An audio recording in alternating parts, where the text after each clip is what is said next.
F'dinja fejn l-intelligenza artifiċjali u t-teknoloġija saru parti essenzjali mill-ħajja ta' kuljum u essenzjali li dawk li jfasslu l-liġijiet f'pajjiżna ikunu koerenti fuq is-suġġett. Għal dan il-għan il-Parlament Malti nieda AI for Parliamentarians, inizjattiva tal-Kumitat Parlamentari ġdid responsabbli mill-intelligenza artifiċjali u t-teknoloġija immexxi mid-deputat Laburista Rea Bela.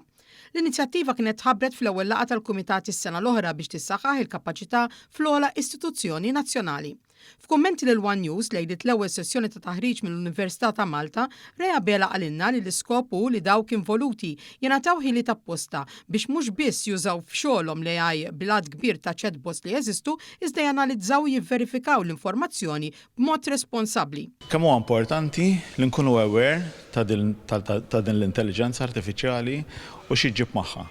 Nitkellmu ħafna dwarha, nismgħu ħafna dwarha, imma ovvjament nixtieq jiena li dan il-workshop iservi sabiex itina veduta tajba tagħlim li ħajjingħata mill-professuri ta' esperjenza mill-Università ta' Malta sabiex nifhmu kif aħna nużaw l-AI b'mod responsabbli fuq ix-xogħol tagħna. Ġifieri kemm mill-lat ta' xogħol parlamentari kif ukoll mill-lat politiku.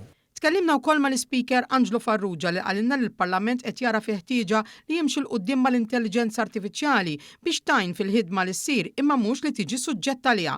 U sostna li l-messaġġ għandu jkun wieħed ċar u mhux negozjabbli li t-teknoloġija u l-AI għandha sservi lil bniedem u d-demokrazija fejn il-Parlament ukoll irid jilleġisla sa fejn għandna nimxu mal-AI. Artificial intelligence is not a replacement for humans, imma it is about amplifying human potential.